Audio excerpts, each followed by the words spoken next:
about issues of inflation? That is another area of concern for the government.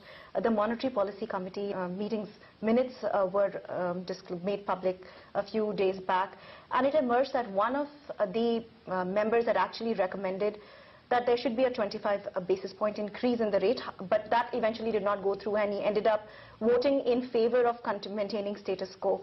But what implications does this have for the government's plans of boosting investment on the back of lower interest rates? You see, government has set an inflation target for the central bank.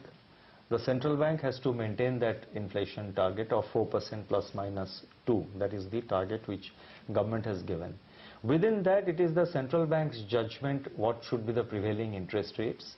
So far as government is concerned, with regard to the banks, our expectation is that there should be efficient transmission of rates, which I must mention that the banks have done, substantial amount of transmission of rates. There is a possibility of inflation rates to go up, given that the 7th Pay Commission has increased the housing rent allowance. The food inflation in the summer months is also likely to be increasing, showing an upward trend. So is there a backup plan that the government has on the fiscal side? You see, so far as the 7th CPC, 7th Central Pay Commission is concerned, the house rent allowance, etc., government has not yet taken any decision. And that also, if the house rent allowance, something extra is given, if at all government takes a decision, I don't think the impact is going to make that much of a difference. And for next year also, for this year also, the monsoon is expected to be normal as per the early forecast made by the IMD. And so therefore, this year the agricultural production, especially pulses and vegetables, have done reasonably well compared to the previous year. And the inflation outlook is that it will remain in the zone of 4%, plus minus, not even plus minus 2. I think it will be far more, the band around 4% will be far more narrow than this plus minus 2. I don't think, so by and large it will remain in the region of 4%. So inflation is well under control, and fiscal prudence is also very much in place. Public sector investment, public investment is also taking place. So in this scenario, I think the economy, the basic fundamentals of the economy continue to be fairly robust. So I would not agree that inflation could go up or that something very dramatic would happen. What about the issue of private sector investment? That has not significantly picked up. Going forward, do you see an uptrend in the second half? You see, private sector investment is happening. But yes, it can be better. I entirely agree, it can be better. Probably the lending through the banking sector, the bank finance probably is not showing the kind of improvement which one would like to see. But a lot of private sector investment is happening through the debt route. Many corporate houses are raising money through domestic bonds, through external commercial borrowings. So through bond finance, through debt finance, a lot of money is coming into investment. Again, with regard to, through the private equity fund route also, a lot of investments are coming in. In the startup segment, a lot of investments are taking place. So therefore, investments are happening, but it can be better, and it's not happening so far the way it should happen through the banking channel. But investments are happening.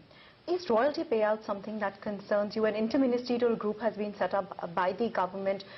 Is a cap likely on royalty payouts?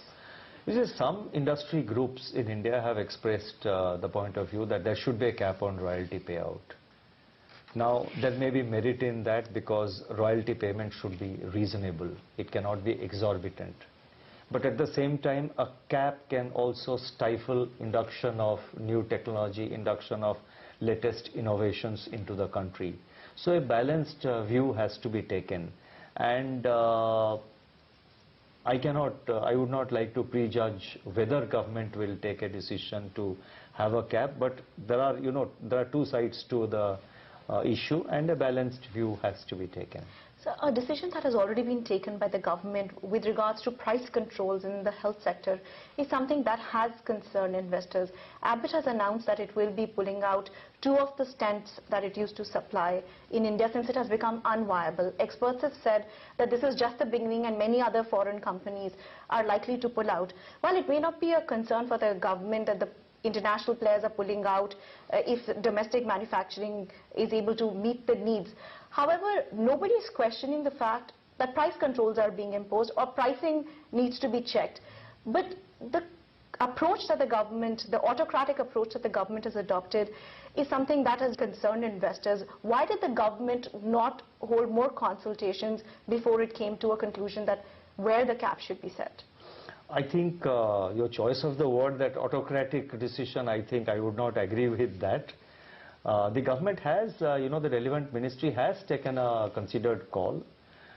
Access to medical devices, access to medicine has to be affordable to our people. India still has large number of poor people, and there was a feeling that some of the devices, some of the medicines can be far cheaper. So certain decisions have been taken in a certain context. We cannot and we should not generalize we should not generalize on that basis that the policy of the government has changed to the detriment of existing investors or potential investors in the healthcare segment. So therefore it is not correct to say that companies would be pulling out. Let me mention here that today pharma sector, that is whether it is devices, medical devices, or it is manufacture of drugs, pharmaceutical sector is today one of the sectors which is attracting the highest FDI.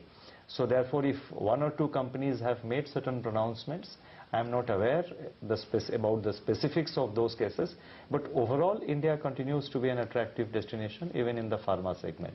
So you mentioned about FDI. The FIPB board was supposed to be restructured. By when is that likely to happen? I think it should happen in the next few weeks. The necessary proposals should be going to the cabinet shortly. A interministerial process of interministerial consultation is now underway. We hope that to be completed in the next 1 or 2 weeks. Then the matter should be getting considered by the cabinet, and a decision will be taken. I would expect this to happen in the next 1 or 2 months at the maximum. Well, what about the bill to set up a public debt management company? When would you take that to the parliament? You see, at the moment we are focusing on strengthening the public debt management, the middle office in the finance ministry which has been set up. The focus is on strengthening that, and this strengthened middle office will work out the roadmap for a transition to a full-fledged debt management office in consultation with the Reserve Bank of India. So my last question to you is that you are due to retire at the end of May. Your stint has been remarkable. There are certain significant changes that have taken place, particularly the one with regards to the many firsts in the budget that we saw. Demonetization was something that was spearheaded by you. What is next? Next, I am sure the government will continue to undertake the kind of structural reforms which we have undertaken. Next for you, sir. Well, that is not relevant. That is not relevant for your viewers. And let's see. Wonderful, Mr. Das. It was a pleasure talking to you. Thank you for your time, and best wishes to you for all your future endeavors. We were in conversation with Mr. Shaktikanta Das, the Economic Affairs Secretary. Thank you for watching.